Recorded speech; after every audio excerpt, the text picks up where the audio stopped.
ආයුබෝවන් හැමෝටම සුබ දවසක්. මේ පණිවිඩය 2024-2025 අධ්‍යයන පොදු සහතික පත්‍ර සාමාන්‍ය පෙළ විභාගයේ ලියපු අපේ ආදරණීය දුවා දරුවන්ට. දරුවෝ මේ දවස්වල බලාගෙන ඉන්නවා අපේ ප්‍රතිඵල කවදා එයිද කිය නේද? YouTube එක ගත්තොත් YouTube එක රිසර්ච් එන දවස් කින්න වීඩියෝ වලින් පිරීලා ඉතින් ඔයගොල්ලොත් ඒවා බල නොයිමසිල්ලෙන් ඉන්නවා. ඒ වගේම මේ දවස්වල ඒ අනවශ්‍ය ආතතියකින් ඉන්නවා කියලා තේරෙනවා නේද? සමහර කමෙන්ට්ස් එහෙම දැක්කම පේනවා නේද? අයියෝ අපි මේක එනකම් බලන් ඉඳලා මැරෙන්නේ. ඒ වගේ ස්ට්‍රෙස් එකේ ළමයි ඉන්නවා. ඉතින් මොකද්ද විභාගයේ ප්‍රතිඵල සම්බන්ධව තියෙන අලුත්ම සහ නිවැරදි අප්ඩේට් එක? මේ විද්‍යාවත් කාලීන වෙලා තියෙනවා හරිම අප්ඩේට් එක. ඒ කියන්නේ විභාග කොමසාරිස් ජෙනරාල්පතිය විසින් ප්‍රකාශයට පත් කරා රිසර්ච් එන්නේ කවදද කියලා, කවදා වගේ වෙයිද කියලා. ඉතින් ඒක තමයි අපිට පිළිගන්න පුළුවන් අලුත්ම අප්ඩේට් එක සහ නිවැරදි අප්ඩේට් එක. විවිධ සමාජ මාධ්‍ය ජාලා වෙබ් අවකාශ හරහා එනිකුත් කරන දිනවකවානු සම්බන්ධව අපිට නිවැරදිව ඒවා විශ්වාස කිරීමේ හැකියාවක් නෑ. මම දැක්කා මේ මාසේ අන්තිම කියලා තිබ්බ. ඉතින් මේ මාසේ අන්තිමද ඉවරයි. එහෙනම් එන්න එපේ.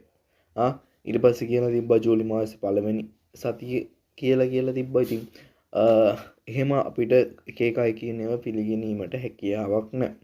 ඉතින් විභාග කොමසාරිස් ජෙනරාල්පතිය කියන ප්‍රකාශය තමයි අපිට පිළිගන්න වෙන්නේ. යනුතුමිය කියනවා ඔබගේ ප්‍රතිඵල ජූලි මාස 3 වන සතිය වන විට ලැබෙනවා කියලා. ජූනි මාසේ 3 වෙනි සතිය වෙද්දී වාගේ ප්‍රතිඵල එනවා කියලා කියනවා. ඒක තමයි අපිට ගන්න තියෙන නිවැරදිම සහ අලුත්ම අප්ඩේට් එක. ඉතින් එතුමිය ඒ වගේම කියනවා අනිත් ඒවට කියන අනිත් ප්‍රකාශ සම්බන්ධව සාවද්‍ය ප්‍රකාශ සම්බන්ධව රැවටෙන්න එපා. නිල දැන්වීම එක්ක නිල නිවේදනත් එක්ක විශ්වාසය තබන්න කියලා කියනවා. ඉතින් අනිවාර්යෙන් ඒ කියන්නේ ජූලි මාස 3 වෙනි සතියේ එනවා. කියන්නේ අනිවාර්යෙන් ජූලි මාසේ ඉවර වෙන්න කලින් ඔයාගේ ප්‍රතිඵල එනවා කියන එක. ඉතින් තව සති 3ක් ඔය හිටියා ගීවස්ගෙන ඉන්න, කලබල වෙන්න එපා, ආතතියක් ගන්න එපා.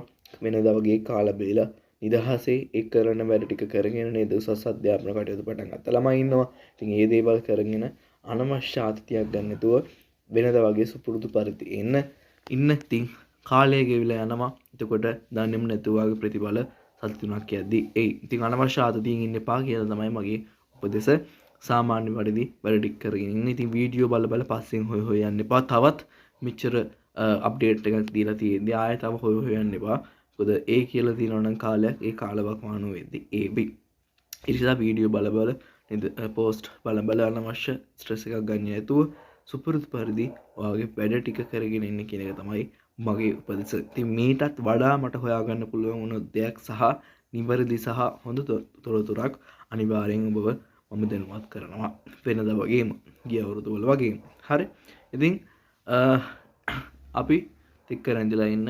අපි ඔයාලට සුබ පතනවා එන ප්‍රතිඵලය හොඳ ප්‍රතිඵලයක් වෙන්න කියලා. නිදහසේ ඔලුව තියාගන්න, සතුටින් වැඩ ටික කරගන්න. සුබ දවසක්.